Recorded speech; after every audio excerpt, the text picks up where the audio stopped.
Eu queria também agradecer a possibilidade de estar aqui retomando um tema de trabalho, de pesquisa, me possibilitou pensar um pouco, acho que até a partir dos motes de problemas que a Solange colocou, né?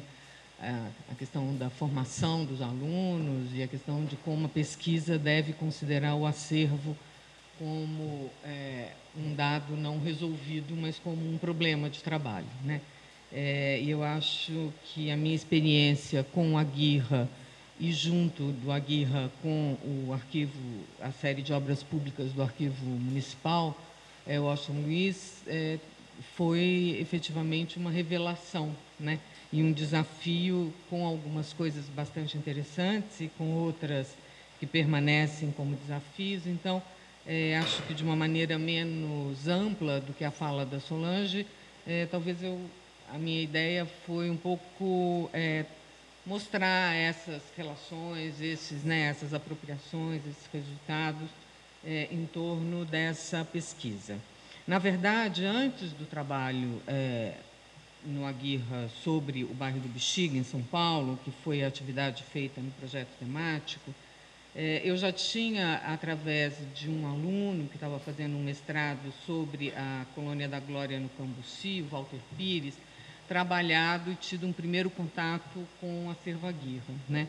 O Walter tem, até onde eu saiba, um único artigo publicado nos Anais do Museu Paulista sobre como funciona o arquivo Aguirre e como ele, né, uma questão geral sobre o arquivo, mas como ele acabou se apropriando daquilo para fazer o trabalho. E nesse sentido, é um artigo super interessante, porque não é sobre o trabalho, é exatamente essa inversão, eu acho, que a gente está tentando colocar aqui. Não é sobre o resultado da pesquisa dele na Colônia da Glória, no Cambuci, mas é sobre o processo e o que foi o enfrentamento desse acervo absolutamente gigantesco que é o Arquivo Aguirre. Então, acho que o meu primeiro contato foi no trabalho do Walter, e a partir de 2007, quando a gente começa o temático, e nesse momento eu era também diretora do IEB, enfrentando, do ponto de vista da gestão, o mesmo problema, que é o que fazer com este mundaréu de coisas que as pessoas querem pesquisar, mas as pessoas têm, porque é muito difícil, não é por nada, é só porque é insuportável, né, que organizar. Uma organização que ela mesma, e eu acho que esse é um impasse, quando a gente faz uma pesquisa com um acervo, e eu acho que é isso que eu vou querer mostrar um pouco aqui, e organiza, e recorta, e trabalha, você acaba, de alguma maneira, criando um outro acervo, não só uma camada sobre aquilo que existia, eu acho que é pior do que isso, eu acho que você cria um outro, né? E aí esse negócio vai virando um monstro que te devora. Então, mas que é imprescindível e que é espetacular. Então, a partir de 2007, a partir da minha inserção nesse projeto temático, onde eu me propus a entender a formação do bairro do Bexiga, porque era um temático sobre cidade e estrangeiros, então eu escolhi esse bairro para poder trabalhar. A gente começou a trabalhar articuladamente com o Arquivo Aguirre e as séries de obras particulares, não, obras públicas de obras particulares do Arquivo Municipal. Série essa que depois teve o trabalho da Bia Bueno, que é objeto de uma outra mesa. Eu queria, antes de começar a contar um pouco desse trabalho, dizer que esse tipo de aventura, que é muito diferente do que foi o trabalho de mestrado do Walter, ele só é possível se a gente tem uma equipe e se a gente tem um conjunto de pessoas que resolvem enfrentar esse desafio coletivamente. Não é factível que isso aconteça, do meu ponto de vista, nem de uma maneira individual, nem dissociado da responsabilidade de guarda daquele arquivo, daquele acervo que ultrapassa a pesquisa. Portanto, ele é um trabalho que demanda um tipo de complexidade muito desafiadora, que é a articulação do meu interesse de pesquisa com aquilo que ultrapassa o meu interesse de pesquisa, que é a sobrevivência, a pré-existência e a sobrevivência do acervo a mim mesma. Portanto, como lidar com isso? Porque são demandas diferentes, expectativas diferentes. Quem cuida do acervo pensa num conjunto de problemas que quem está fazendo a pesquisa nunca pensou naquilo, em geral se irrita e briga e desqualifica, né? Então, eu acho que a gente tem aí uma tensão que ela tem que ser, no mínimo, reconhecida na formatação dos próprios projetos de pesquisa, porque, senão, a nossa possibilidade de avançar vai ficar sempre no âmbito de mais um trabalho interessante, onde aquele acervo vai ser consultado como resultado, e não como uma potência de investigação, que é o que verdadeiramente ele deve ser. Nesse sentido, eu queria nomear aqui 3 alunos que foram, inclusive, quando os organizadores me convidaram, eu disse, não sou eu que devo estar aqui, eu acho que são eles que deviam estar aqui. Hoje eu descobri, uma está em Dublin, a outra trabalha no MAN e, né, cuida do acervo do MAN e das coleções do MAN, e não estaria aqui, e o Ricardo Christophe, que continua trabalhando com isso, fez um trabalho lindo sobre o orientalismo na arquitetura, mas, enfim, não era isso. Então, mas eu queria nomeá-los, né? O Ricardo Christophe, a Mariana Todorov e a Beatriz Faleiros, que fizeram parte de uma equipe que era muito maior do que eles, mas, objetivamente, foram eles que trabalharam durante alguns anos no levantamento cotidiano, enlouquecedor, de algumas milhares de fichas no arquivo municipal. A gente localizou 1.800 fichas, mas a gente levantou muito mais do que isso. E no arquivo Aguirra, depois, se vocês quiserem, vocês podem olhar isso aqui, que é um quadro síntese, são, né, os livros, porque nós optamos por trabalhar com 11 ruas do bairro do Bexiga, que são essas ruas marcadas aqui nesse mapa. Mais claro é o loteamento, em amarelinho as ruas com as quais nós trabalhamos, e aí eles levantaram todas as fichas disponíveis no Aguirra e no Washington Luiz sobre essas ruas.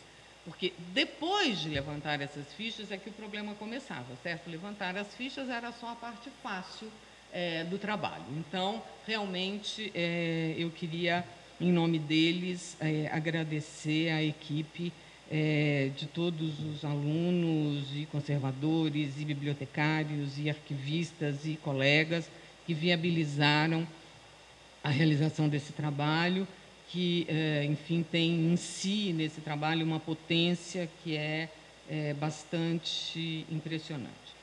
Bom, isto posto, eu pensei em falar um pouquinho sobre o que foi o próprio processo e mostrar alguns resultados e as muitas potencialidades em torno desse percurso aí de 5 anos de pesquisa sistemática no Aguirra e no Arquivo Municipal. O que nos interessava, na verdade, era compreender o processo de formação de bairros, dos bairros centrais, ou seja, os bairros que começavam a se constituir, né, se desenhar na cidade de São Paulo, como essas 2 imagens aqui, das poucas que nós temos disponíveis, no momento em que essa cidade cresce associada a um processo imigratório. Então, a questão fundiária e as fichas, portanto, do Aguirra e os processos de obra privada do Arquivo Municipal, elas não nos interessavam inicialmente pela informação primeira que aquelas fichas nos trariam, que era quem comprou, quem vendeu e quem pediu para construir ou reformar. Esse não era verdadeiramente o nosso interesse. O nosso interesse era recuperar minimamente quem eram essas pessoas. A gente tinha procurado outras estratégias, outras fontes seriadas, tínhamos tentado trabalhar com os cartórios, tínhamos tentado trabalhar com os inventários, e era muito difícil. E a gente descobriu, então, que pelo movimento de compra e venda de terras na cidade, a gente conseguiria saber quem eram as pessoas. E, a partir destas informações, eu conseguiria rastrear, pelo menos, alguns personagens, porque aí eu poderia ir para a biblioteca, para a hemeroteca digital da Biblioteca Nacional e pesquisar essas pessoas. As mais ricas e mais potentosas eu consegui localizar alguns inventários. Então eu cruzei com outras informações paralelas. No entanto, o que ficou bastante potente no processo da pesquisa é que o entendimento da formação dessa base fundiária, portanto, desse bairro, dessas casas, nos dizia também com uma potência insuspeita, inicialmente, sobre os modos de vida, né? Ou seja, pensar o lote não era pensar o lote, né? Aquele espaço, a maneira como ele se desenhava, quem eram os vizinhos, a rapidez ou não com que aquilo mudava de mão, era um dado essencial do entendimento dessa construção de uma cidade estrangeira que se transformava numa rapidez avassaladora, etc, etc, etc. Portanto, a gente pôde cruzar e articular essas duas possibilidades e ter, então, uma aproximação e uma leitura do bairro que foi bastante surpreendente e reveladora para nós. Nas fichas do Aguirre, né, que são esses cadernos aqui, depois eu digo por que isso é um problema, a gente selecionou essas informações, né? Então, a gente queria saber o nome da rua, evidentemente o número da ficha que o Aguirre tinha dado, para se a gente precisasse retornar ao documento, a data que o Aguirre anotava, que era a data onde a transação que ele estava registrando tinha acontecido, então não é a data que ele fez a ficha, mas é a data da transação que ele estava fazendo, o nome de quem vendia, o nome de quem comprava, que já dá uma complexidade alucinada nesta relação, porque então se a gente tem 1.800 fichas de lote, na verdade a gente passa a ter no mínimo 3.600 pessoas. Só que isso é muito maior, porque quando a gente chega nesse item confrontações, a ficha, o registro de compra e venda, como todos os lotes eram muito imprecisos, ele nos dá os vizinhos à direita, à esquerda e nos fundos. Então, para cada ficha, eu tenho 5 informações de quem são as pessoas. Portanto, ou seja, isso demanda uma construção de um banco de dados que eu não sou capaz de fazer, eu só tenho isso aqui. Um dia alguém vai fazer para mim, que é a possibilidade de entender como essas pessoas transitam, como elas compram coisas e depois se transformam em locatários ou se transformam em inquilinos, como elas agregam ou desagregam terrenos, enfim, uma multidão totalmente viva, atuante, ágil, porque eles transitam numa velocidade assustadora, operando e, portanto, sobrevivendo naquele bairro. A gente tinha também a informação do valor da transação, tinha a medida dos lotes, o tipo do imóvel, se era casa, lote, sobrado, enfim, o que era, e da onde a informação do Aguirre tinha vindo. Se era um registro de compra e venda, um inventário, uma penhora, enfim, são 5 ou 6 tipos. Bom, a gente então fez isso aqui. Na época tinha um banco de dados, que como o banco de dados mal cuidados, um dia o computador pifou e o banco de dados sumiu. Mais ou menos, porque hora você pesquisa, hora você não pesquisa, enfim, temos ali um problema, mas, enfim, o papel, que é sempre o papel, né, maravilhoso, sobrevive, e então, no mínimo, eu tenho aqui essas informações com as quais eu ainda me divirto em alguns momentos. Bom, então a gente começou com essas informações a fazer o levantamento desse movimento, né, que faziam os processos fundiários neste bairro. E, junto com isso, a gente estava no arquivo Washington Luiz levantando as mesmas ruas e, portanto, os processos de construção e reforma nesses mesmos lotes. A gente foi capaz, isso num site, cujo link está quebrado, portanto, ele permitiria essa pesquisa, de construir para o bairro do Bexiga, lote a lote. A gente tinha, então, 1.800 ou 1.900 lotes, a gente conseguiu inserir no lote 600 informações, porque a numeração muda, porque a informação de localização que a gente não tem não é precisa. Então, eu consigo saber a quadra, por exemplo, das 1.800 informações, mas eu não consigo saber o lote das 1.800 informações. E a gente optou por fazer o registro a nível do lote, porque o nosso entendimento é que o lote era e continua sendo uma unidade fundamental de entendimento da cidade. A cidade não opera, infelizmente, numa lógica nem de quadra, nem de bairro, nem de rua, mas ela opera na lógica do lote. Então, a gente resolveu, ainda que perdendo um conjunto enorme de informações, fazer o registro no lote. Então, cada corzinha dessa nos identificava alguma coisa, ou seja, uma casa, um lote, mais de uma casa, se era serviço, se era casa-serviço, casa-oficina, fábrica, cocheira, depósito, e o azulzinho nos indicavam as pouquíssimas propriedades de não italianos localizadas no bairro. Junto para cada uma dessas coisas, a gente criou esses dois linkzinhos aqui embaixo, que eram fotos que nós conseguíamos tirar desses imóveis no momento da realização da pesquisa. Então, quando o site funcionava, a pessoa, isso ainda funciona, clica e aparece a imagem atual do edifício, e o outro link remetia à ficha, seja do arquivo municipal, seja do Aguirra, que tinha sido utilizada para produzir aquela informação. No Aguirra, a gente tinha uma facilidade de acesso, manuseio e, eventualmente, de possibilidade de fotografar as imagens, e no arquivo municipal a gente não tinha. A gente não podia fotografar, então isso é uma dificuldade. Os arquivos nem sempre são colaborativos com os pesquisadores, cada um deles tem a sua razão e as suas justificativas legítimas, mas há um impasse entre o pesquisador e os detentores de acervo. Então, no arquivo municipal, a gente não podia fotografar as fichinhas. As plantas estavam em processo de trabalho no projeto de políticas públicas da Beatriz, mas as fichas que os inspetores preenchiam, dizendo o que eles tinham ido fazer, por que tinha dado problema ou não tinha, o que eles tinham pedido ou não tinha, não fazia parte do projeto em curso de políticas públicas, estavam disponíveis para consulta, e a gente teve que refazer manualmente todas as informações, porque a gente não pôde fotografar nenhuma delas.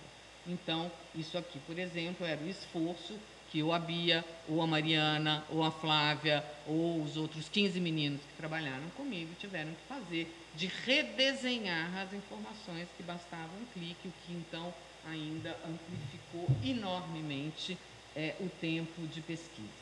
Aqui é uma imagem de um exercício que é bastante interessante, que, fazendo o cruzamento das informações desses dois fundos documentais, a gente pôde acompanhar. Nessa primeira imagem, a grandona lá no canto, é uma gleba de terra que pertencia a um português, o Sampaio Moreira. Então, a gente aprendeu que, quando o loteamento do edifício mesmo, então, porque os bacanas tinham terra lá. Quando o loteamento começa, ele era um loteamento de glebas gigantescas que foram fracionadas nos lotes pequenos que compõem a configuração do bairro, num espaço muito, muito curto de tempo. Então, a gente conseguiu, para esse lote, acompanhar o processo, primeiro, de formação da gleba, e depois de fracionamento, que é essa imagem aqui embaixo. Então, o que está em verde ali, que é a escola, ela já aparece sombreada nas duas imagens, porque é a mesma base, que é o Sara, e aí a gente vê, enfim, aquilo que era um lote de uma pessoa, como ele foi se transformando, e a gente tem, para cada um desses lotes e para cada um desses processos de fracionamento, o nome das pessoas. Então, eu sei o caminho, por causa do Aguirra, deste lote, de quando ele era do Sampaio Moreira, até quando ele virou o lote da costureirazinha pobre, que só conseguiu comprar uma casinha com 4,5 de frente. Eu entendo os valores que foram sendo aplicados nesse processo, que nem sempre são valores de crescimento do preço da terra, tem períodos que o preço da terra fica relativamente estável, então a gente tem aí, para quem quiser também, um processo de discussão absolutamente interessante sobre isso, e consigo também fazer aproximações com outros personagens que eu sabia que existiam, e quando o nome deles aparecia para mim, por exemplo, comprando terras, comprando casas no Bexiga, obviamente ele me chamava a atenção porque eu sabia quem ele era. Então, um deles é um engenheiro construtor chamado Humberto Bardolato, que faz o Hotel Piratininga, se não me engano, ali no centro, na frente da Estação Pinacoteca, que hoje é um centro de música, que era um morador do bairro, que era um personagem super importante na peça da Quiropita, que briga com a Cúria Metropolitana de São Paulo para tirar o nome da igreja de São José e transformar o nome da igreja em Aquiropita, que constrói o altar principal, que hierarquiza os santos de devoção dentro da igreja e que, no momento em que ele está fazendo tudo isso, almoços, festas, jantares, comemorações e tal, ele está comprando todas as casinhas em volta da igreja na Rua 13 de Maio, que ele não agrega, ele mantém como casinha. Portanto, ele estava se transformando num proprietário de casas que ele estava vivendo de renda de aluguéis também, além dos seus outros negócios. Ou seja, essas possibilidades de um fundo, ou de dois fundos trabalhados em relação, que aparentemente me contariam apenas e tão somente se o tamanho do lote era 4,5 ou 400, ele vai me revelando uma possibilidade indescritível de acesso a essas práticas e efetivamente do entendimento do espaço como função social, que eu acho que é um dos maiores desafios que a gente tem nessa escola, onde a gente imagina que ao trabalhar com o espaço, é depois que a gente vai entender ele como prática social e, na verdade, a gente vê este processo na formação e na conformação mesmo desses espaços e desses lotes que vão fazer um bairro que é uma loucura de possibilidades e de diversidades e de alterações. Então, isso foi o lado lindo. O lado problema, eu tenho ainda 2 minutos, é a dificuldade de operar com essa escala de documentos. Né? Quer dizer, se eu não consigo fazer o levantamento disso solitariamente, porque isso não é uma tese, né? Isso resulta em teses, mas isso não é uma tese. Levantar o documento e organizá-lo é apenas a primeira das dificuldades e dos desafios, porque imediatamente eu acho que aparecem 2 outros grandes problemas.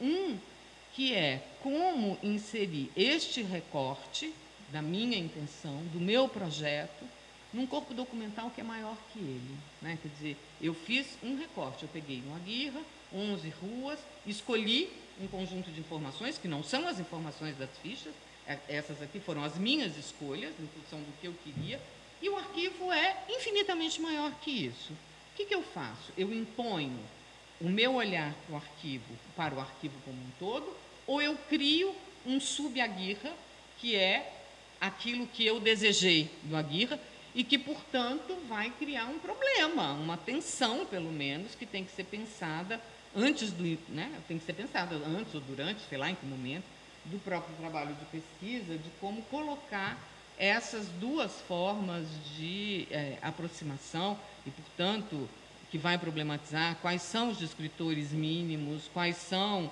os dados básicos, quais são as formas primeiras e depois essas camadas que vão se agregando, etc, etc. Eu acho que isso é um problema. O outro problema, que para mim talvez ainda seja pior do que esse pelo menos eu entendo como é que eu tenho que pensar.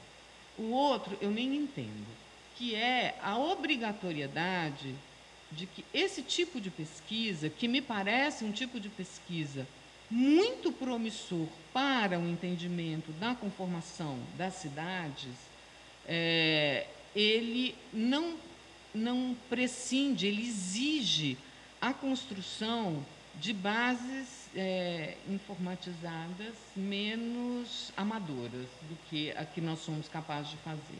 Então, quando a gente fez o temático, a gente foi fazendo tudo isso, levantando, isso foi virando uma loucura, né? E aí um dia a gente falou, gente, mas nós temos que disponibilizar isso. Chamamos um cara que construiu um site que era muito decente, muito simples, mas muito decente.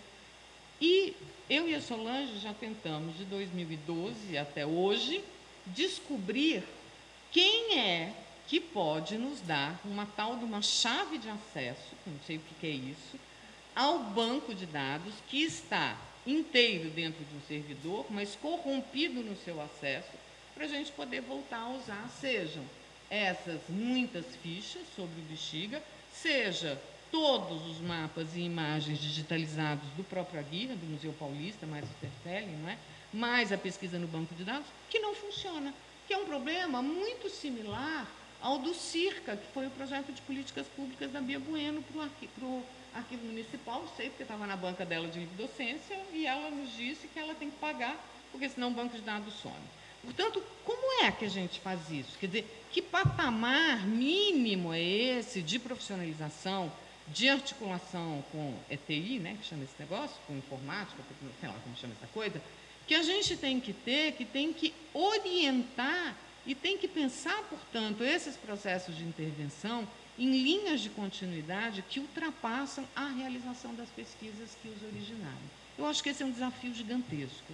Não sei se isso custa muito dinheiro ou pouco dinheiro, mas eu acho que a gente está numa etapa anterior ao dinheiro, que é transformar isso num problema de pesquisa. Ou seja, eu estou fazendo alguma coisa que vai criar um resultado para o meu trabalho, que vai criar uma possibilidade de acesso para outros pesquisadores, além de mim mesmo, que tem que dialogar com um conjunto que é maior do que o que eu estou trabalhando e que tem que sobreviver a mim. Ou seja, tudo que a gente não sabe fazer. Né? Essa coisa generosa. A gente não sabe fazer isso. O que faz com que os projetos rendam muito menos do que eles teriam potência de render. Então, quer dizer, seja pelo que eles nos ensinam como metodologia de trabalho, que a gente não replica, por isso o artigo do Walter é tão significativo e tão único nesse sentido, seja porque a gente não pensa na continuidade desses esforços, talvez porque a gente continue pensando em termos de tese, de artigo, quando, na verdade, os nossos desafios de investigação para os problemas que nós nos colocamos quando a gente renovou as fontes documentais, quando a gente renovou, né, o que é história, o que é documento, o que é monumento, nós renovamos os nossos desafios. E eu acho que tem aí um hiato, uma dissociação entre esses dois processos, que é um problema para as instituições detentoras de acervo e que é um problema enorme para os pesquisadores que usam esses acervos. Então, acho que a gente consegue muito, a gente avançou muito, eu estou super feliz com esse resultado, mas ele também, como toda boa pesquisa, eu acho, nos colocou desafios insuspeitos no momento em que nós começamos a realizá-lo. Então, muito obrigada pela possibilidade de